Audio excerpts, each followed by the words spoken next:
सुप्रभात प्यारे बच्चों, आज हम आपकी पाठ्य पुस्तक वसंत भाग 3 में पाठ 5 हम पहले 4 पाठ तक कर चुके हैं। आज हम 5वां पाठ करेंगे, चिट्ठियों की अनूठी दुनिया। इस पाठ का मतलब है कि जब संचार का माध्यम इतना विकसित नहीं था तो लोग चिट्ठियों और पत्रों के द्वारा, चिट्ठी मतलब पत्र, खत, जिसको साधारण भाषा में खत भी बोलते हैं, पत्र भी बोलते हैं, उस समय का ये पाठ लिखा गया जब चिट्ठियों का चलन था। लोग चिट्ठियों का इंतजार करते थे और उन चिट्ठियों को संभाल कर रखते थे। आज परंतु ऐसा नहीं है। आज इंटरनेट की दुनिया के कारण खत लिखना कम हो गया। डाक विभाग द्वारा चिट्ठियों को जो भेजने का सिलसिला था वो भी अब कम हो गया। पहले बेसब्री से लोग चिट्ठियों का इंतजार करते थे, आज ऐसा नहीं है। आज अपना दूर पूरे विदेश में, देश विदेश में हम मिनटों सेकंडों में अपनी बातचीत को रख सकते हैं। यह पाठ उस समय का है जब इतनी सुविधाएं नहीं थी। हम पाठ पठन करेंगे। आप पाठ पठन के साथ अपनी बुक खोलकर बैठेंगे, पेंसिल लेकर बैठेंगे। जो मैं रेखांकित शब्द करवाऊंगी उनके अर्थ आप साथ साथ लिखेंगे। उन्हीं में से जो आपको बहुत कठिन शब्द लिखे लगे उन्हें आप शुद्ध लेख के रूप में लिखेंगे। अब पुस्तक खोलेंगे। पाठ नंबर 5, चिट्ठियों की अनूठी दुनिया। अनूठी मतलब अनोखी, विचित्र। चिट्ठियां, खत, दुनिया, संसार। इस पाठ में पत्रों की दुनिया भी अजीबोगरीब है, अजीबोगरीब, अनोखी, विचित्र। उसकी उपयोगिता हमेशा से बनी रही है। उपयोगिता, महत्व। पत्र जो काम कर सकते हैं वह संचार का आधुनिक साधन नहीं कर सकता। आधुनिक जो वर्तमान समय, संचार, आना जाना, सुविधाएं, वो साधन। इसका मतलब है जब पत्र हम देखते थे तो मन में खुशी दौड़ पड़ती थी, जो आज नहीं है। पत्र जैसा संतोष फोन या SMS का संदेश कहाँ दे सकता है। इस लाइन का अर्थ है पत्र पढ़कर जो हमें संतोष मिलता था वह SMS का संदेश पढ़कर प्राप्त नहीं होता। पत्र एक नया सिलसिला शुरू करते हैं, सिलसिला, क्रम, कड़ी। और राजनीति, साहित्य, कला के क्षेत्रों में तमाम विवाद, नई घटनाओं की जड़ भी पत्र ही होते हैं। इसका मतलब है जो राजनीति है, साहित्य, कला, इन सब में जितने भी झमेले होते हैं, जितनी भी घटनाएं होती हैं, पत्रों के माध्यम से होती हैं। दुनिया का तमाम साहित्य पत्रों पर केंद्रित है। केंद्रित, फोकस करना। मानव सभ्यता के विकास में इन पत्रों ने अनूठी भूमिका निभाई है। इसका मतलब है जब मानव की सभ्यता का विकास हुआ, जो पत्र लिखे गए थे उन्होंने महत्वपूर्ण भूमिका निभाई। पत्रों का भाव सब जगह एक सा है। भाव मतलब मन के उद्गार, भले ही उसका नाम अलग अलग हो। अब पत्रों को अलग अलग नामों से कैसे बुलाते हैं। पत्र को उर्दू में खत, संस्कृत में पत्र, कन्नड़ में कागज, तेलुगु में उत्तरम, जामु और लेख तथा तमिल में कड़ित कहा जाता है। अब इसमें बताया अलग अलग भाषाओं में पत्रों को क्या कहा जाता है। उर्दू में खत, संस्कृत में पत्र, कन्नड़ में कागज, तेलुगु में उत्तरम, जामु और लेख, तमिल में कड़ित कहा जाता है। पत्र यादों को सहेज कर रखते हैं, सहेज कर, इकट्ठा करके। इसमें किसी को कोई संदेह नहीं, इस बात में कोई संदेह नहीं कि पत्र हमारी यादों को इकट्ठा करते हैं। हर एक की अपनी पत्र लेखन कला है। इसका अर्थ है प्रत्येक व्यक्ति का पत्र लिखने का तरीका अलग अलग होता है। हर एक के पत्रों का अपना दायरा।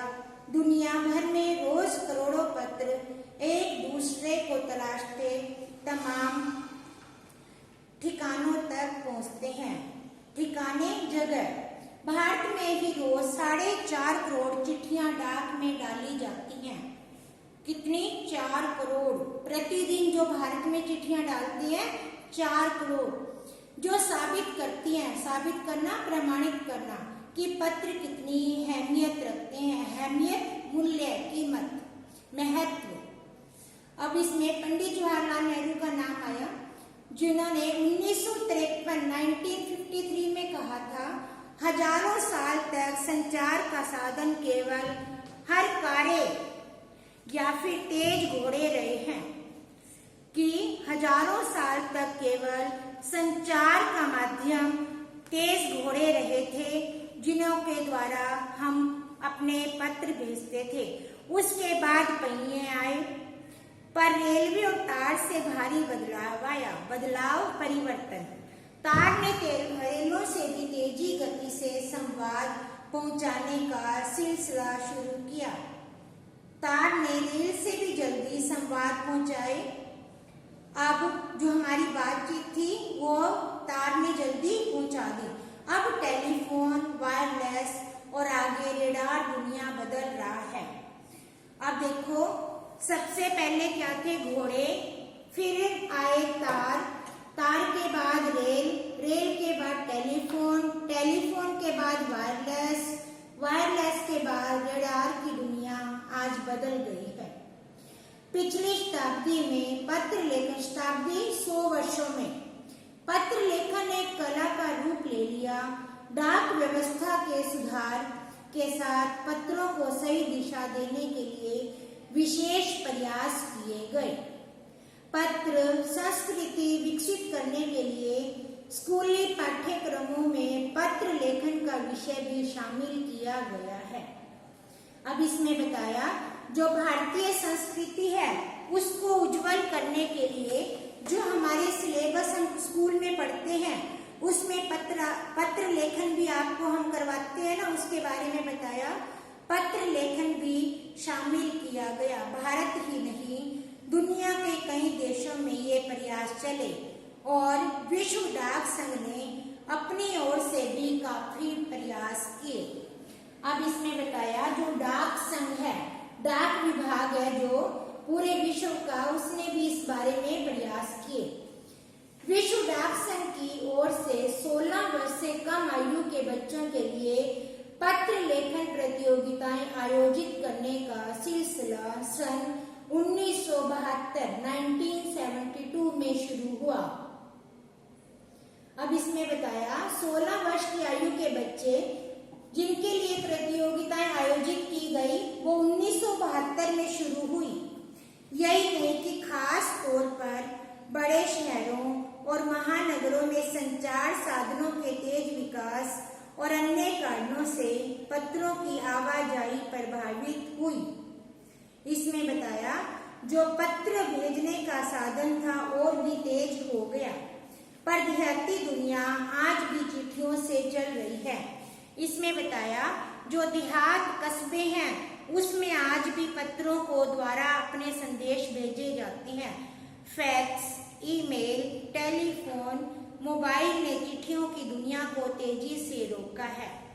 अब यहाँ बताया गया कि फैक्स, ईमेल, टेलीफोन, मोबाइल आने से चिट्ठियों का प्रचार कम हो गया है, पर व्यापारिक डाक की संख्या लगातार बढ़ रही है। व्यापारिक जो बिजनेस वाले लोग हैं वे अपनी डाक भेजते हैं केवल, बाकी लोग क्या करते हैं? केवल मोबाइल से, फैक्स से और ईमेल के द्वारा अपने संदेश एक दूसरे को भेजते हैं। जहां तक पत्रों का सवाल है, सवाल मतलब प्रश्न, अगर आप बारीकी से देखें, बारीकी बहुत गहराई से, तो उसकी तह में जाएं, तह में जाना है, गहराई में जाना, तो आपको ऐसा कोई नहीं मिलेगा जिसने कभी किसी पत्र को न लिखा या न लिखाया हो, कि संसार में कोई ऐसा व्यक्ति नहीं जिसने कभी कोई पत्र न लिखा हो या पत्रों का बेसब्री से इंतजार न किया हो। बेसब्री, बेचैनी से। हमारे सैनिक तो पत्रों का जिस उत्सुकता से इंतजार करते हैं, उत्सुकता, बेचैनी, इंतजार, प्रतीक्षा, उसकी कोई मिसाल ही नहीं। मिसाल, उदाहरण, जो हमारे सैनिक देश की रक्षा करते हैं वे तो पत्रों का बहुत बेसब्री से इंतजार भी करते हैं। आपने कई पिक्चर्स में सैनिकों के गाने भी सुने होंगे। चिट्ठी आई, वो भी गाना सैनिकों ने गाया। एक दौर था जब लोग पत्रों का महीनों इंतजार करते थे। इंतजार करना, प्रतीक्षा करना। पर अब बात नहीं। परिवहन साधनों के विकास ने दूरी बहुत घटा दी है। पहले लोगों के लिए संचार का इकलौता एक साधन चिट्ठी ही था। ये बहुत पहले के समय की बात बताई, जब संचार का केवल एक ही साधन था, वो भी क्या था? चिट्ठी। पर आज साधन विकसित हो गए हैं। अब लेखक वर्तमान पर आ गया। अब वर्तमान पर आने के बाद लेखक ने बताया कि आज अनेक साधन विकसित हो गए हैं। आज देश में ऐसे लोगों की कमी नहीं जो अपने पूर्वज, हमारे दादा परदादा, जिनकी चिट्ठियों को सहेज कर रखना, ध्यान से इकट्ठा करके रखना, सजोकर विरासत के रूप में रखे हो, या फिर बड़े बड़े लेखक, पत्रकार, उद्यमी, कवि, प्रशासक, सन्यासी, किसान, इनकी पत्र रचनाएं अपने आप में अनुसंधान का विषय है। अनुसंधान, खोज। अब ये जो नाम बताए कौन कौन से? लेखक, पत्रकार, उद्यमी, व्यापारी, कवि, प्रशासक, पॉलिटिशियन, सन्यासी, किसान, जो ये पत्र लिखते हैं वे खोज का विषय हैं। आज जैसे संचार साधन होते तो पंडित नेहरू अपनी पुत्री इंदिरा गांधी को फोन करते। अब इसमें किसका नाम आया? जवाहरलाल नेहरू का। जवाहरलाल नेहरू की बेटी का नाम क्या था? इंदिरा गांधी। तो तब उन्होंने पिता के पत्र पुत्री के नाम नहीं लिखे जाते। अब इसमें बता दिया कि जवाहरलाल नेहरू के समय भी फोन नहीं था, वे भी अपनी बेटी को पत्र लिखते थे, जो देश के करोड़ों लोगों को प्रेरणा देते हैं। प्रेरणा देना, मोटिवेट करना। पत्रों को तो आप सहेज कर रख लेते हैं, सहेज कर मतलब ध्यान से इकट्ठा करना, पर SMS संदेशों को आप जल्दी भूल जाते हैं। हम डिलीट कर देते हैं, मैसेज आया उसके बाद हम क्या करते हैं? डिलीट कर देते हैं, क्योंकि हमारी मोबाइल की मेमोरी फुल हो जाती है। परंतु पत्र को हम क्या करते हैं? संभाल कर रखते हैं, और मैसेज को हम क्या करते हैं? डिलीट। कितने संदेशों को आप सहेज कर रख सकते हैं?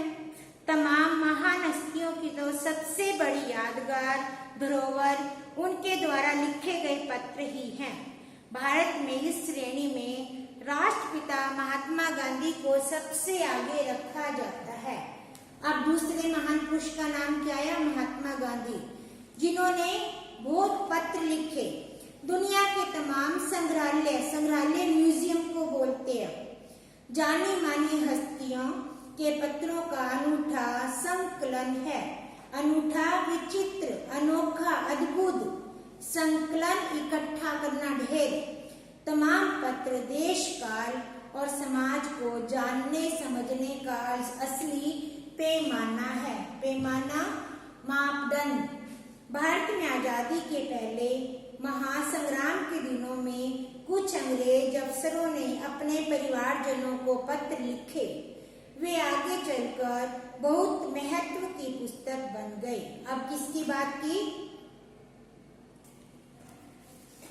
अब बच्चों, अंग्रेज अफसरों की बात आई, जिन्होंने भारत में आकर आजादी की लड़ाई लड़ी थी, हमारे देश को गुलाम बनाया था।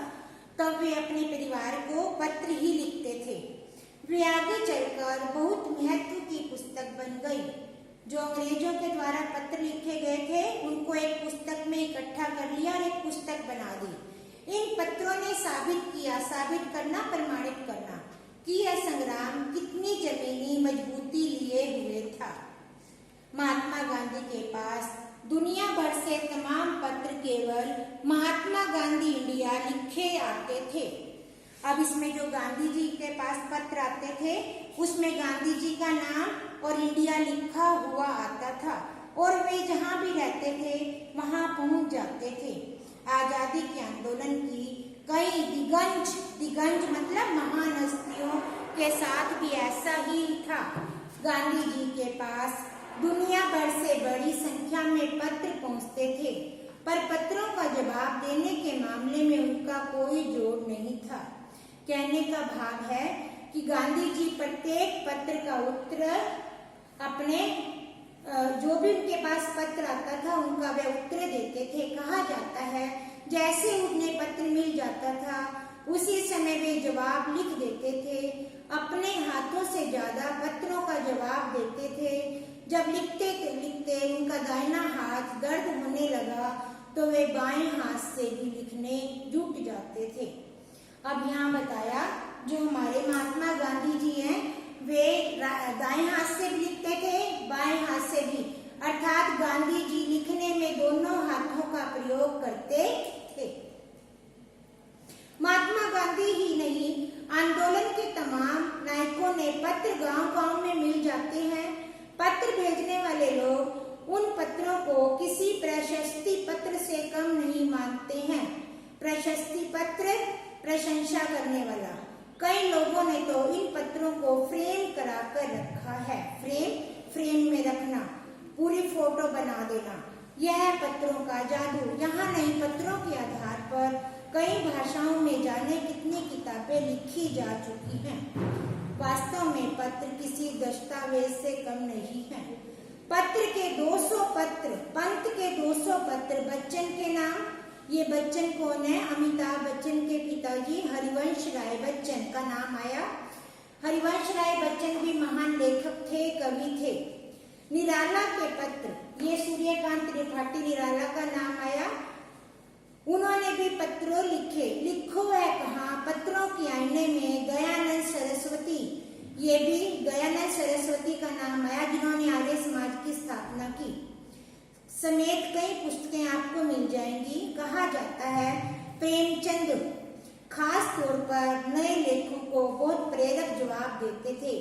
मुंशी प्रेमचंद भी लेखक हैं। ये सब उस समय के लेखक हैं जब भारत आजादी के लिए संघर्ष कर रहा था। इसी प्रकार नेहरू, गांधी के लिखे पत्र, रविंद्रनाथ टैगोर के पत्र भी प्रेरक हैं। महात्मा और कवि के नाम से महात्मा गांधी, रविंद्रनाथ टैगोर के बीच सन 1915 से 1941 के बीच से पत्राचार का संग्रह प्रकाशित हुआ है, जिसमें बहुत से तथ्य उनकी मनोदशा का लेखा जोखा मिलता है। पत्र व्यवहार की परंपरा भारत में बहुत पुरानी है, पर इसका असली विकास आजादी के बाद हुआ। आजाद कब हुए? 1947 में भारत क्या हुआ था? आजाद। तमाम सरकारी विभागों की तुलना में सबसे ज्यादा गुडविल मतलब उसकी तारीफ डाक विभाग की है। इसकी एक खास वजह भी है, यह लोगों को जोड़ने का काम करता है। घर घर पर इसकी पहुंच है। संचार के तमाम उन्नत साधनों के बाद भी चिट्ठी पत्री का हैसियत बरकरार है। हैसियत, महत्व, औकात। शहरी इलाकों में आलीशान हवेलियां हो या फिर झोपड़पट्टियां हो, दुर्गम जंगलों में फिर घने गांव हो, बर्फबारी के बीच में पहाड़ के लोग हों, समुद्र तट पर मछुआरे हों, फिर रेगिस्तान की डांडियों में रह रहे लोग हों। डांडियां छोटे छोटे गांव। आज भी खतों का सबसे बेसब्री से इंतजार होता है। एक दो नहीं, करोड़ों लोग खतों और सेवाओं के लिए रोज भारतीय डाकघरों के दरवाजे तक पहुंचते हैं। इसकी बहुआयामी भूमिका नजर आ रही है। दूर देहात से लाखों गरीब घरों में चूल्हे मनी ऑर्डर अर्थव्यवस्था से जलते हैं। अब इसमें बताया जो दूर दूर के घर हैं, लोग जहाँ काम करते हैं अपने परिवार वालों को मनी ऑर्डर डाक द्वारा भेजते हैं। गांवों या बस्तियों में चिट्ठी या मनी ऑर्डर लेकर पहुंचने वाला डाकिया देवदूत के रूप में देखा जाता है। इसमें बताया कि जो डाकियों को देवदूत का रूप दिया गया, भगवान का संदेशवाहक। देवदूत को क्या कहते हैं? भगवान का संदेशवाहक। प्यारे बच्चों, इस पाठ में आपने उस समय का वर्णन पढ़ा जब चिट्ठियों का लोग इंतजार करते थे, परंतु आज भी कुछ इलाकों में चिट्ठियों का बेसब्री से इंतजार किया जाता है। इसके लेखक अरविंद कुमार सिंह जी हैं। इस पाठ को आप 2 बार पढ़ेंगे। पीछे जो शब्द अर्थ दिए हैं उसे अपनी नोटबुक में लिखेंगे। इन्हीं शब्दों को आप शुक्ल लेख के रूप में भी लिखेंगे। धन्यवाद।